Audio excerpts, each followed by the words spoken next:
Hello, I'm Andrew Wrigley, and in this video series I will demonstrate how to make a pair of shoes by hand. I will demonstrate every technique and step using nothing but hand tools, no machines of any kind, not even a sewing machine for the uppers. Everything will be stitched by hand. A lot of the materials and tools in shoemaking can be very hard to source, so I will provide you with contact information for lasts, tools, and leather used by bespoke shoemakers around the world. More importantly though, I will show you how to make some of your own tools and to make shift with tools at low cost from your local hardware. Cost can often be a big consideration in starting a new project, and I want to keep the costs down low. So for this project shoe, I will be using the homemade, improvised, and makeshift tools and show you the results that can be achieved by those, as well as showing you the correct tools. There's an old shoemaking expression that a long time ago good shoes were made with nothing more than a knife, fork, and spoon, and it's true. A hammer, blade, and awl, and the shoes were far better than the ones you see in stores today. Our project shoe, a cap-toe semi-brogue Oxford. Here's a close-up view of the pattern we're going to be making, and I recommend you go online to Google digital books and look up John Bedford Leno's The Art of Bootmaking and Shoemaking.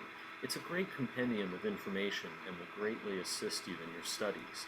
This is our last, and this is a recent project shoe that I made. Our project shoe is going to be a cap-toe semi-brogue. This is a full brogue, and the full brogue has the wingtip that makes for a double vamp line. And the semi-brogue will have a straight across toe cap, and in this particular type of semi-brogue that we're making, we will have a Adelaide style, so it won't have a vamp line that continues down. Instead, there will be a U shape to the neck. I bought this last from Richard Anderson at Thornapple River Boots, who has a limited supply of lasts. You can buy beautiful handmade lasts at springline.net in England, and they offer student discounts. Oxford means that the lacing is closed rather than open. If it were open, it would be a derby.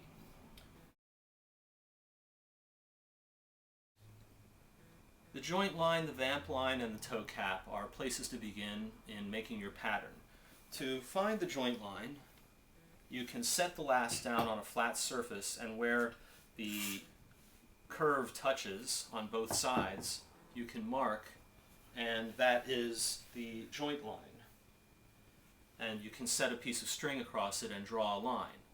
So I prefer the tape method over the paper method. The paper method is more traditional, but I think it's harder to learn for a beginner, and the tape method tends to be more accurate.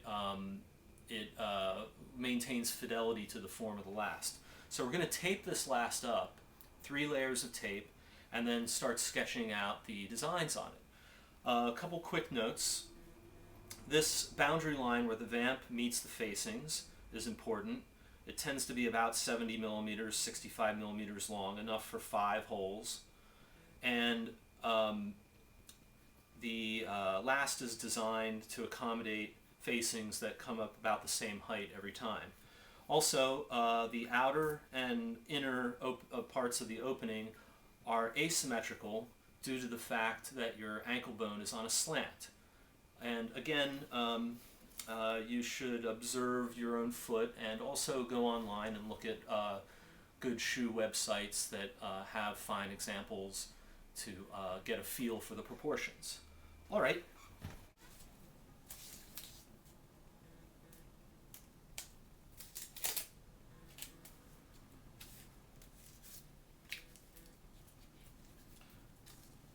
The tape should go underneath what's called the feather line, which is the edge of the last. But it doesn't need to go on there, and we'll be marking that and cutting that.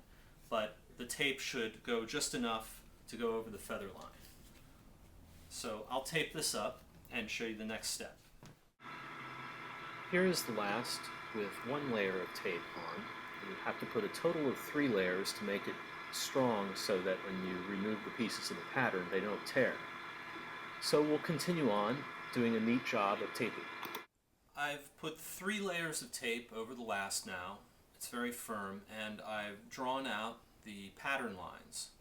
If you make mistakes, you can tape over and redo it, but basically we have the pattern laid out now for the Cap-Toe Semi-Brogue Oxford.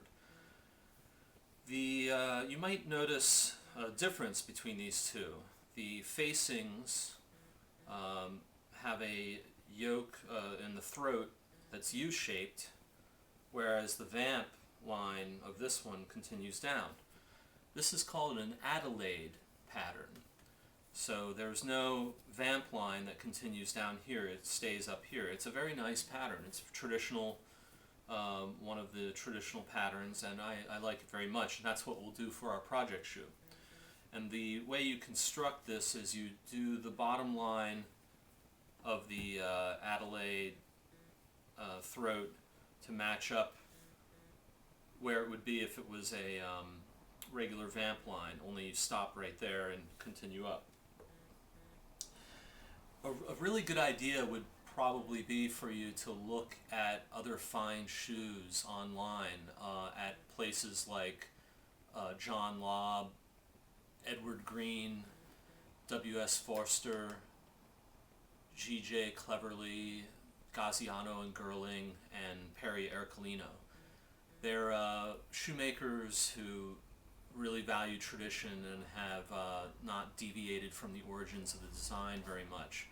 And the reason why that would probably be good, as opposed to just looking at any fine shoemaker, is you need to understand these traditional patterns in order to come up with new patterns, because the new patterns are merely variations of a handful of classic patterns. So if you're unaware of what the difference is between a Balmoral and an Adelaide, it could affect the refinement of your proportions later. So it's all about learning proportions. And you can, I'll post a list of links at the end of the video. So basically, you know, I have sketched out the pattern here for us, and I'm also going to draw in more detail. Alright, now I've sketched in the broguing, and we're ready to cut the tape off the last. I find it helps in visualizing the project, and it doesn't take very long. And it gets you in the mindset of where the brogue holes should be and that they're placed accurately. This is called the medallion. It's the ornate pattern that goes on the toe. There are many different medallion styles, and you can experiment, but learn 5 or 6 of the classic ones first. So next, this will get cut off of the last and flattened out onto paper, and I'll teach you about making your seam allowances. And we're ready to go.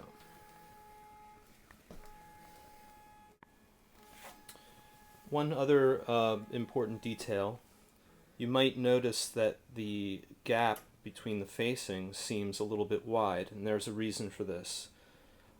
We're going to be not using commercially prepared top beading. Instead, we're going to make our own beading by folding calfskin. And the result of that is that it is wider and it needs more space. Commercially prepared top beading is excellent to use. It's made from kangaroo, and it comes with cuts in it so that it's easy to bend, and it's very strong and it's very thin for a very smart appearance. But it is commercially produced, and this project is about doing everything by hand. So we'll be making our own top bead, and as a result I had to allow a wider space in the facings. Alright, a couple words before I proceed to the next step, before we do that. It would really take a long time to go into formulas and measurements of how to construct a pattern, and then the video wouldn't be 10 minutes long. But there is a good book by George Koleff on last making and pattern designing.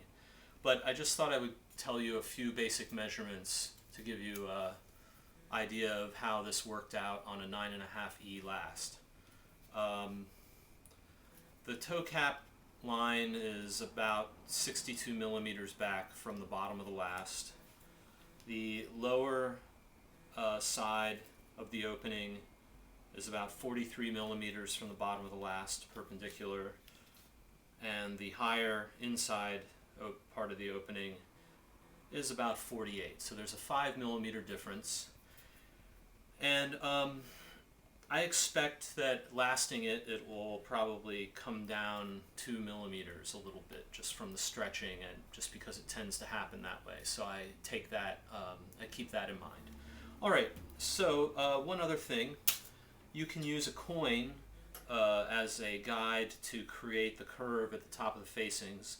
English shoemakers sometimes used to use a 2-pence coin, which is a few millimeters wider than a American 25-cent piece.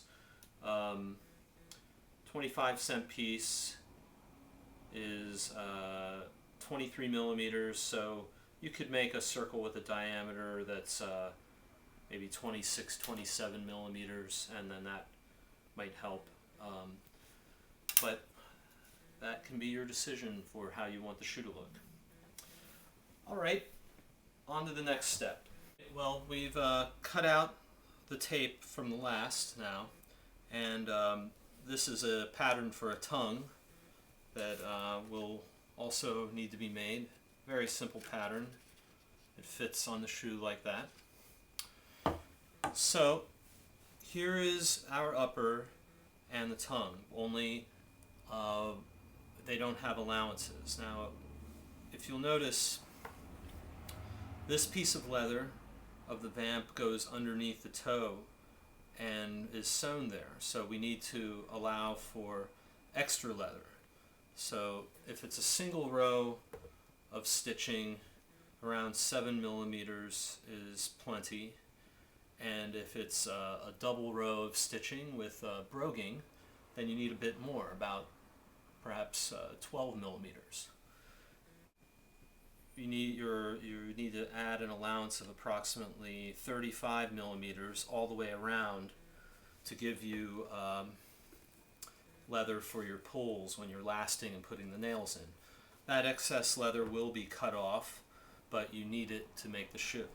Alright, well, now the patterns have been completed. They've been traced out on the paper.